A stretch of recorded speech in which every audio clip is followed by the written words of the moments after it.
My boyfriend snapped and demanded I be more feminine. He had no idea how far I could take it. Jaden constantly accused me of acting like a man because I wore jeans and didn't always have nail polish on. He'd compare me to his ex who wore heels everywhere and never raised her voice above a whisper. When I got promoted at work, he sulked for weeks saying I only got it because I acted like a dude. After I fixed our sink myself, he exploded. You need to start acting like an actual woman, he said. Be feminine for once instead of stomping around like a dyke. How am I supposed to screw someone who's basically a guy? I set down my wrench and smiled sweetly. You want feminine? I can do that. The next morning I spent 4 hours getting ready for his family brunch, curling every eyelash and redoing my nails 3 times because the color wasn't perfectly feminine. Jaden had to arrive without me and explain to his mother why I needed so much time to look presentable for them, which she took as him criticizing my appearance. When I finally arrived looking like a pageant queen, his mom pulled me aside to ask if Jaden was making me feel ugly. I started speaking in a soft baby voice and acting terrified of everything masculine, which meant Jaden had to handle all the scary stuff like talking to mechanics, dealing with our landlord, and even ordering pizza because phone calls were too aggressive for delicate women. When his friends came over to watch the game, I served them snacks while trembling and flinching whenever they raised their voices about plays, making everyone uncomfortable and asking Jaden why his girlfriend seemed so scared of men. His best friend stopped inviting him anywhere because he said watching me act terrified was too disturbing. At his company barbecue, I wore heels so high I needed Jaden's arm constantly, clinging to him and gasping whenever a man came near because strange men were intimidating. His female coworkers watched him basically holding me up all day and started whispering about what kind of relationship we had. When his boss tried to shake my hand, I hid behind Jaden and whispered that touching strange men wasn't appropriate, making his boss think Jaden had trained me to fear other men. HR actually pulled Jaden aside later to ask if they needed to be concerned about his home situation. I refused to drive anymore because operating heavy machinery wasn't feminine. So Jaden had to drive me everywhere, including my job, my friends' houses, and the gym at 5 a.m. before his own workout. He was constantly exhausted from being my chauffeur, missing his own plans to pick me up, while his friends mocked him for dating someone who couldn't even drive herself around like an adult. He had to leave guys' night early 3 times to pick me up from various places, and they stopped inviting him entirely. The cooking and cleaning became performatively feminine too, wearing frilly aprons and pink gloves, taking hours to make simple meals because I had to make everything pretty, reorganizing his stuff with pink labels and flowers everywhere. His friends refused to come over because the house looked like a Barbie dollhouse exploded, and his brother took photos to show everyone what Jaden had turned me into. Even the pizza delivery guy asked if we were running some kind of weird adult daycare because of all the pink and frills visible from the door. My hyperfeminine appearance started attracting serious male attention everywhere we went. Men rushed to help me carry groceries, pump gas, reach high shelves, while glaring at Jaden for not taking better care of such a delicate flower. The guy at the coffee shop started writing poetry on my cups. The trainer at the gym offered free sessions, and our neighbor Kyle started showing up whenever I needed help with anything Jaden was too tired to handle. Kyle actually told Jaden to his face that real men cherish feminine women instead of exhausting them. Things escalated when I refused to shake hands with Jaden's boss at his promotion dinner because ladylike women don't touch men who aren't their husband. His boss was so offended and confused that he told everyone Jaden had turned me into some kind of submissive robot. The promotion went to Kyle, who spent the entire dinner fetching me drinks and complimenting how refreshingly feminine I was, while Jaden sat there seething. Kyle even pulled out my chair and helped me with my coat while pointedly saying men should treasure feminine women, not burden them. Sunday morning, Jaden was raging about losing another promotion because of my psycho-feminine act. This has ruined everything, he screamed. Everyone thinks I'm some controlling freak who broke you. It's not an act, I said in my sweetest voice while doing my third face mask of the day. You wanted feminine, so this is who I am now. His phone buzzed with a text from his mom saying she'd seen me having coffee with Kyle, who'd apparently been telling everyone he wanted to rescue me from my controlling boyfriend. I watched Jaden's face go white as he realized other men were actively trying to save me from him. Kyle asked me to dinner, I mentioned casually, but honestly I'm thinking about just being single and dropping this whole feminine act you demanded. I stood up delicately, careful not to smudge my nail art, and smiled. Turns out I have a lot of options now that everyone thinks you're an abusive controller who broke me. Jaden went very quiet, and something in his expression shifted from anger to calculation. You think you've won? He said softly. You have no idea what you've started. I felt my breath catch in my throat. Jaden's eyes went cold as he walked over to his laptop on the coffee table and started typing something I couldn't see from where I was standing. My stomach dropped when he turned the screen toward me and there was a folder labeled with my name and today's date. He clicked it open and dozens of files filled the screen. He'd been documenting everything too, just like I'd been playing my game. Screenshots of my transformation filled the screen, showing me before and after in side-by-side comparisons. There were recordings too, and he clicked on one where I was talking normally on the phone when I thought he wasn't home. The timestamps went back weeks, showing he'd been planning this for a while. He scrolled down and clicked on a video of me laughing with Kyle at the coffee shop, looking completely normal and not scared at all. I kept my voice sweet and confused, tilting my head and asking what all this meant while my mind raced through what he might do with this evidence. He closed the laptop with a sharp click and said we needed to have a real conversation about consequences. I giggled nervously and said I didn't understand what he meant, but he just stared at me with those cold eyes. That night I barely slept, lying still in bed and listening for any sound from his side of the apartment. Every time he shifted or got up to use the bathroom, my whole body went tense. Around 3 in the morning, I quietly got up and packed an emergency bag with my passport, some cash I'd been hiding, and a change of clothes. I hid it behind my ridiculous collection of pink throw pillows in the closet where he'd never look. Monday morning came too fast, and I maintained the act perfectly while making breakfast, wearing my frilly apron and humming softly. But I noticed Jadon watching me differently now, studying every move I made like a chess player planning moves ahead. He didn't touch his eggs, just sat there watching me flutter around the kitchen. When he got up to leave for work, he kissed my forehead and held it there too long, and it felt like a threat more than affection. His hand gripped my shoulder just a little too tight before he let go. At work, I couldn't focus on anything and kept checking my phone every few minutes. During my lunch break, I finally texted my sister about needing a place to crash for a few days. She responded immediately with question marks and asking if everything was okay. I typed and deleted several messages before just saying I'd explain later, but it was important. She said of course and asked when I needed to come. That evening, I was washing dishes when the doorbell rang and Kyle was standing there with flowers. He said he'd heard Jadon and I were having problems and wanted to check if I was okay. I politely declined to let him in, keeping my sweet voice while saying it wouldn't be appropriate without Jadon home. Kyle kept insisting he just wanted to talk, stepping closer to the door when I heard Jadon's key in the lock. Kyle was still standing there when Jadon opened the door, and I watched Jadon's jaw tighten as he took in the flowers and Kyle's guilty expression. Kyle mumbled something about just checking in and practically ran down the hallway. Jadon closed the door slowly and asked if Kyle had been inside, and I shook my head with wide eyes. The tension at dinner was suffocating as Jadon asked pointed questions about my day, wanting to know everyone I'd talked to and everywhere I'd gone. I stuck to my sweet persona, giggling about girl stuff at work and how I'd spent lunch looking at nail art online. He asked to see my phone to look at the nail designs, and I handed it over with a bright smile while mentally cataloging the nearest exits. He scrolled through my messages for way too long before handing it back. Tuesday morning, I discovered why he'd wanted my phone when I noticed the battery draining faster than usual. Looking through my settings during a bathroom break at work, I found a tracking app he'd installed when I wasn't looking. My hands shook as I stared at the screen, but I left it active to avoid suspicion. During my lunch break, I walked to a convenience store and bought a cheap prepaid phone with cash. I hid it in my desk drawer under some tampons where no man would ever look. That evening, I was curled up on the couch painting my toenails when I heard a car pull up outside. My sister knocked on the door, pretending it was a spontaneous visit and acting surprised to see Jadon home. She held up a bottle of wine and said she was in the neighborhood and thought we could have a girls' night. Jadon was overly charming with her, insisting she come in and pulling out her chair at the kitchen table. But I could see her watching him carefully, and she picked up on the weird energy immediately when he kept finding reasons to stay in the room instead of giving us space. She kept the conversation light, talking about work and asking about our weekend plans, but her eyes kept finding mine with unspoken questions. When Jadon finally went to take a shower, I grabbed a pink notepad and scribbled everything down as fast as I could, my hand shaking so bad the words looked like a kid wrote them. My sister was pretending to look at her phone, but I slipped the paper under her wine glass and watched her read it without changing her expression at all. She squeezed my hand 3 times under the table, our old signal from when we were kids that meant she understood and had my back. Jadon came out toweling his hair, and my sister smoothly tucked the note in her purse while complaining about traffic, saying she should head home before it got worse. He walked her to the door, and I heard him apologizing for my weird behavior lately, saying I'd been going through some changes and he was worried about me. Wednesday morning, Jadon woke me up early and called my work before I could even protest, telling them I had a family emergency and wouldn't be in today. He called his own boss next, saying the same thing, then turned to me with this fake concerned smile and said we needed to reconnect after all the stress lately. The way he said it made it clear I didn't have a choice, so I giggled and clapped my hands like it was the best idea ever while my stomach twisted into knots. He drove us to the gym first, watching everyone's reaction when I walked in wearing my pink workout clothes and asking the male trainer to help me with the lightest weights because they were too heavy for delicate me. Then we went to the coffee shop where the poetry guy practically tripped over himself to take my order while Jadon stood there with his jaw clenched, so tight I thought his teeth might crack. He took me to every single place where I'd been performing my act, studying how people looked at me, how they looked at him, taking mental notes like he was building some kind of case against me. At the grocery store, 3 different men offered to help me reach things on low shelves, and Jadon grabbed my arm hard enough to leave marks, steering me toward the exit while muttering about how I'd turned everyone against him. That night after dinner, he pulled out his laptop and showed me printouts of apartments in 3 different states, all small towns hours from any city, talking about how we needed a fresh start away from all these toxic people. My blood went cold looking at those listings in the middle of nowhere, places where nobody would know me, where I'd have no job and no friends and no way to leave. I kept smiling and nodding while he talked about how peaceful it would be, just the 2 of us without all these distractions. But inside, I was screaming because I recognized this for what it was. Thursday morning, I waited until I heard his car pull away for work, then grabbed the prepaid phone from my desk drawer and called my sister, dropping the baby voice completely for the first time in weeks. She picked up immediately, and I told her everything about the apartment listings and the tracking app and how scared I was getting, and we made a plan for me to pack a bag and leave during his monthly poker game on Saturday. I was just putting the phone back when I heard the front door open and my heart stopped because Jadden was supposed to be at work for another 8 hours. I shoved the phone in the jewelry box and grabbed a bunch of pink necklaces, spreading them on the bed like I was organizing them when he walked into the bedroom. He said he forgot some files and needed to grab them, but his eyes swept the room like he was looking for something specific. And I kept babbling about how I was color coordinating my accessories while praying he couldn't hear my heart pounding. He mentioned casually while gathering his papers that he was thinking about skipping poker this weekend, since we'd been having such a nice time reconnecting. Maybe we could drive out to look at one of those apartments instead. I giggled and said that sounded wonderful. While inside, everything collapsed because Saturday was my only chance to get out safely. And now he was taking that away too. Friday morning, his phone rang while he was in the shower, and I saw it was his mother calling, so I answered in my sweetest voice, and she immediately asked if I was okay. She said Jadden had been texting her all week about my concerning mental state and sudden personality changes, asking if there was any history of mental illness in my family. I realized with a sick feeling that he was laying groundwork, creating a paper trail that would make anything I said sound like I was having some kind of breakdown. At work that morning, I'd barely sat down at my desk when HR called me in for a meeting, their faces all gentle concern as they explained Jadden had called them yesterday. He'd expressed worry about my recent behavioral changes and asked if they'd noticed anything unusual, suggesting maybe I needed some time off to deal with whatever was happening. They asked careful questions about whether I felt safe at home and if I needed any resources, clearly trying to figure out if I was abused or having a mental health crisis. I had to sit there in my pink dress maintaining my sweet act while navigating their questions, knowing that dropping it now would only confirm Jadden's story that I was unstable. During my lunch break, I locked myself in the bathroom stall and texted my sister from the prepaid phone that things were getting worse and I needed to leave immediately. She texted back that she'd be there tomorrow with her boyfriend and his brother as backup, and they'd get me out no matter what Jadden tried to pull. That evening after dinner, Jadden pulled out his phone and started scrolling through his social media while I cleared the table in my frilly apron. He looked up at me with that same calculating expression from earlier and said we should deactivate our accounts to focus on our relationship. My stomach twisted, but I kept my sweet smile frozen in place and nodded like it was the best idea ever. He watched me delete the apps from my phone right there at the kitchen table, his eyes never leaving my hands. I went to bed early claiming I needed extra beauty sleep, but really I just laid there staring at the ceiling and counting down the hours until Saturday. The next morning, I woke up to find my laptop open on the kitchen counter with all my social media accounts showing error messages. Jadden was already awake making coffee and mentioned casually that he'd help me finish deactivating everything since I'd seemed so tired last night. He'd also changed all the passwords to our streaming services for security reasons and would give me the new ones later. My phone buzzed with a text, and Jadden grabbed it before I could reach it. His face darkened for a second before he forced a smile and handed it to me. My sister had texted him directly since she couldn't reach me, reminding him about our girls' day that had been planned for weeks. She was already on her way and would be there in an hour to pick me up for our spa appointment and shopping trip. Jadden's jaw worked as he typed back that, of course, I could go. He'd never stop me from seeing family. I rushed to get ready in my most feminine outfit while Jadden sat on the bed watching me apply makeup with that same studying look. The doorbell rang exactly an hour later, and I hurried to answer it with Jadden right behind me. My sister stood there with her boyfriend Mark and his brother Tom, who she explained just happened to need a ride to the same area. Jadden's mask slipped for just a second, his eyes going hard and cold before he recovered and became the perfect concerned boyfriend. He helped me into my coat and reminded me to be careful,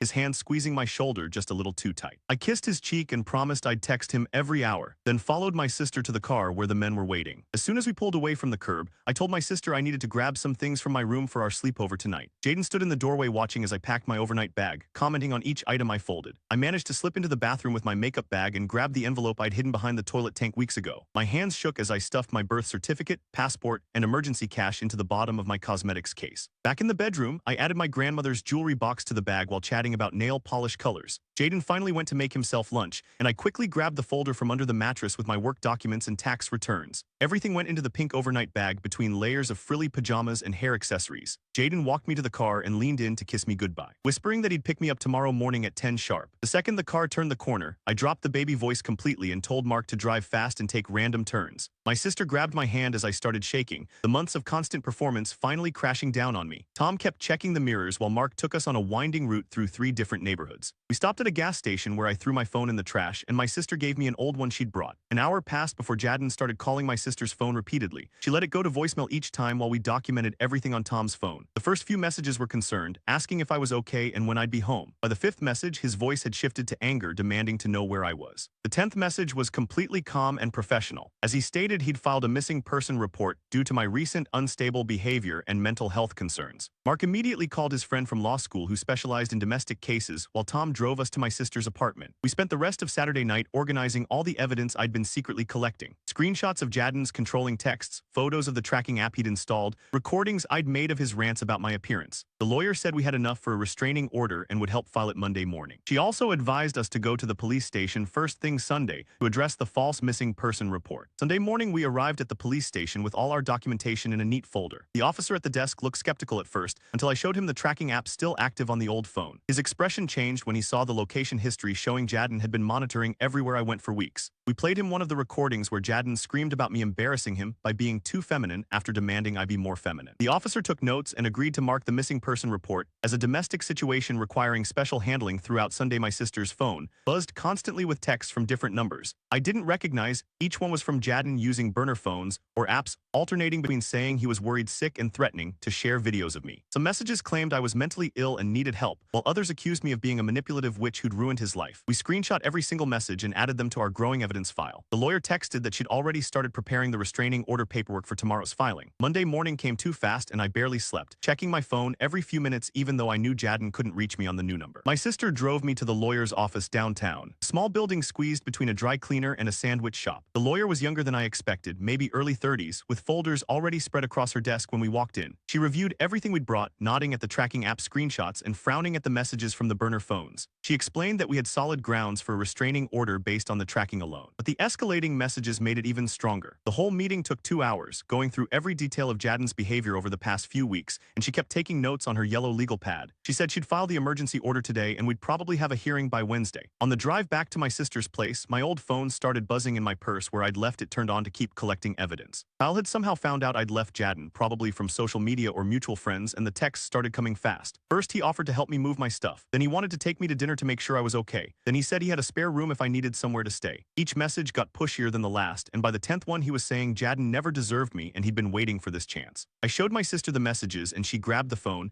reading them with her mouth dropping open. I realized I'd basically traded one problem for another, creating this whole mess with my stupid revenge plan. The lawyer called that afternoon saying she'd filed for the emergency restraining order and included all our evidence about the tracking and threats. The hearing was set for Wednesday morning at 9, and she'd already sent notice to Jaden's last known address. She warned me to stay alert because people sometimes react badly when they get served with these papers. Tuesday, I had to go back to work, and my sister insisted on driving me even though it meant she'd be late for her own job. I walked into the building feeling like everyone was staring at me, even though they couldn't possibly know what was happening. Around lunch, the security desk called my extension, saying my boyfriend was in the lobby worried about me. My stomach dropped and I asked them not to let him up, explaining there was a restraining order being processed. The security guard's voice changed immediately, getting more serious, and he said they'd handle it. 20 minutes later, he called back saying Jaden had told them I was mentally ill, and he was concerned for my safety, but they'd asked him to leave the property. I gave them the case number for the restraining order filing, and they said they'd add it to their incident report. HR called me an hour later, asking me to come to their office immediately. The head of HR and my direct manager were both there, looking concerned and confused. They said Jaden had called them yesterday claiming I was having a mental breakdown and might be dangerous to myself or coworkers. I took a deep breath and told them everything, starting with Jaden's demands that I be more feminine, then my whole revenge plan with the pink stuff and baby voice, and finally his tracking and threats. They sat there stunned as I showed them the screenshots and explained about the restraining order. My manager actually laughed when I described making Jaden explain to his mom why I needed 4 hours to get ready, but the HR director looked horrified at the whole situation. They assured me the company would support me completely and offered to have security escort me to my car for the next few weeks. They also banned Jaden from the property immediately and said they'd alert the front desk with his photo. That evening, my sister and I searched online for studio apartments,